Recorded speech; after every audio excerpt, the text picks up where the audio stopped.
I was born into a highly destructive, satanic cult.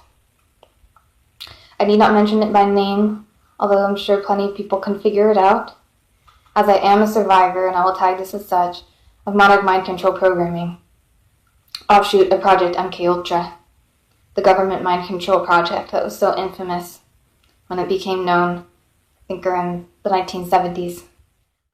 And on the surface, I won't say everything looked fine, but perhaps it did to an untrained eye. I was a highly intelligent child with academic parents. Both my parents have doctorate degrees. My father is an academic and a professional. My mother is a musician and a teacher. And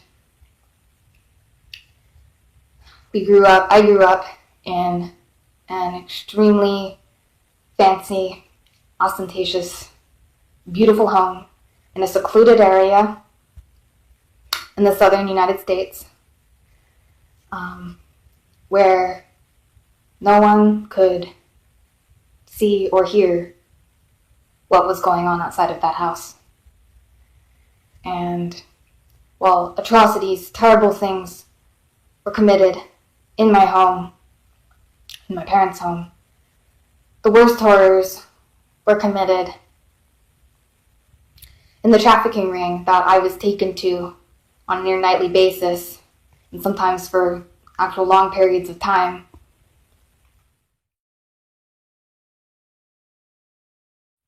I was born in 1996. I'm 21 years old.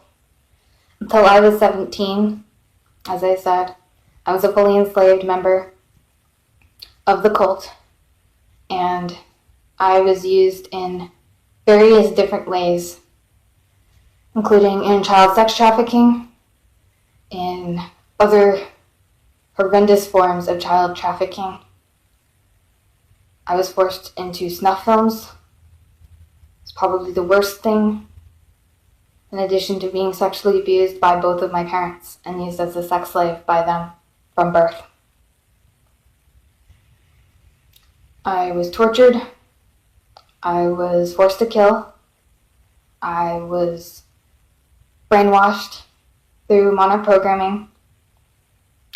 I don't need to go into more details than that about the tortures, but anyone who wishes to look up information on that online, you can find plenty of information about all the horrible things that people have gone through in the Monarch Project and in MKULTRA. So difficult to speak about this.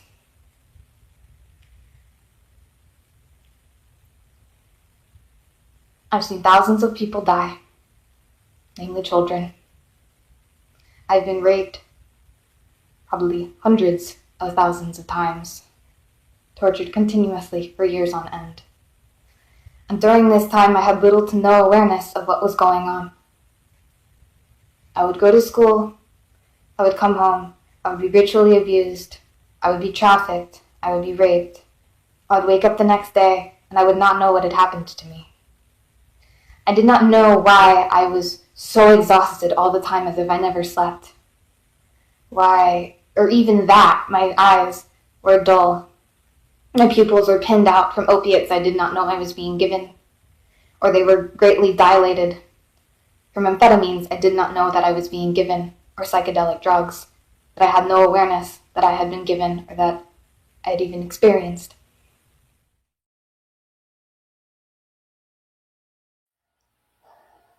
Many people have a hard time believing that child snuff exists, that even snuff exists, then let alone that high-ranking government officials and military agencies orchestrate it. To believe that there are deep underground military bases that commit mass genocide against children, film it, and sell it on the black market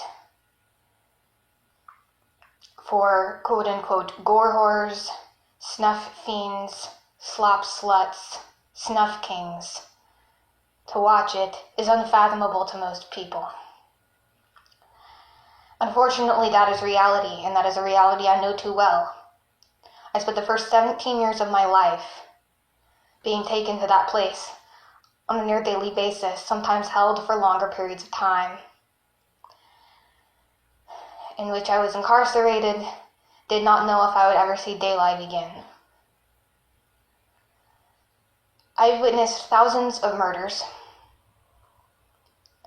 largely of children of color, who were systematically targeted for their race by the white supremacist government, which runs the United States.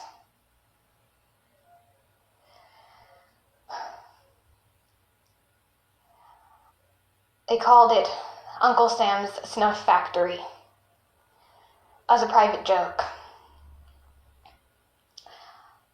as if it was a mom and pop shop, a local business. Uncle Sam was supposed to be a friendly figure, a figure in American propaganda you're supposed to look at like a father, like a friend. The Snuff Factory, also known as the Genocide Factory, is the very literal definition of hell on earth. That is not unique. There are other places like it all over the world. I have been trafficked there as well. But what I can say is there is no place like Uncle Sam's. It is one of those places where a person can get literally anything they want for the right price if they have the connections to be there. I have seen wealthy, aristocratic white women ordering children of color on menus to be delivered dead, cooked on platters in a wing of the place they called Cannibal's Kitchen.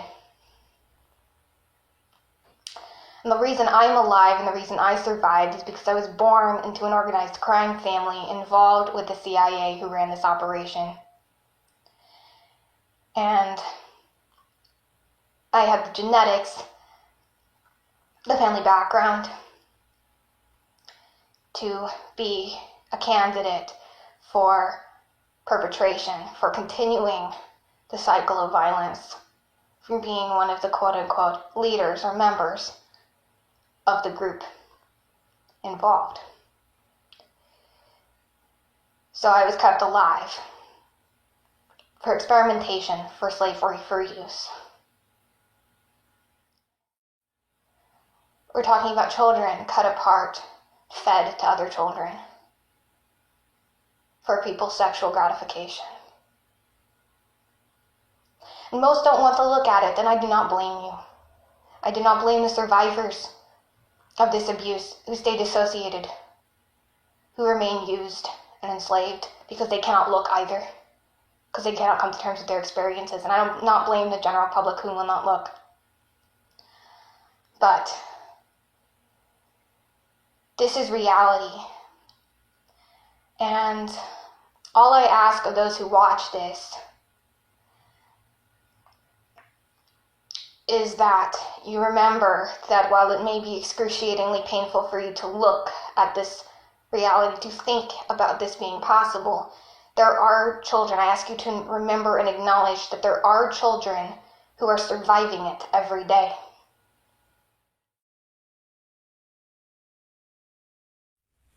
Around the time I was 18, I became aware that I had dissociative identity disorder. I became aware that I had been programmed, and then I became aware that I had been programmed in Project Monarch and MKULTRA.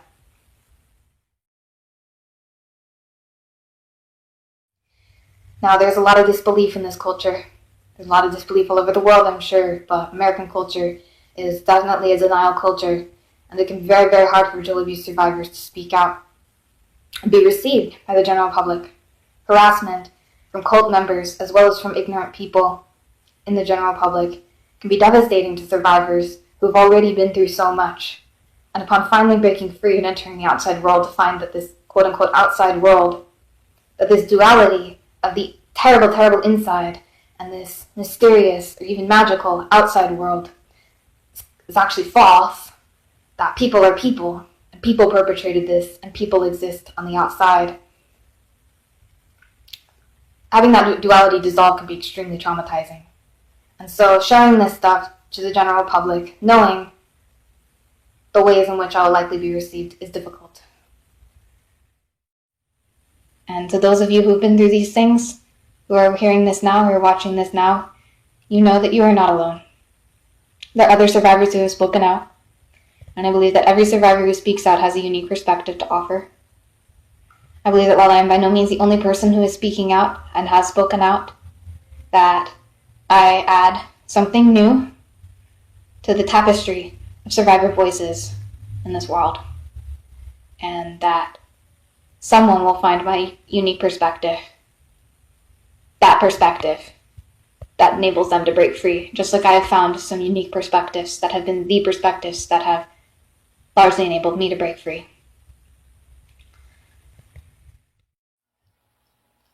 But there are people like me, and no, I'm not asking for myself, but for everyone. There are people like me who have survived these things who need help. They need therapists, we need doctors, we need lawyers, we need support, we need friends. We need new family because most of us have lost ours. And if you can be that for somebody, you can help the collective damage created by these rings. And hopefully one day that collective spirit will be strong enough to take this stuff out at its source, to go down into the trenches and actually rescue the majority of the children in child trafficking who never make it out. Thank you.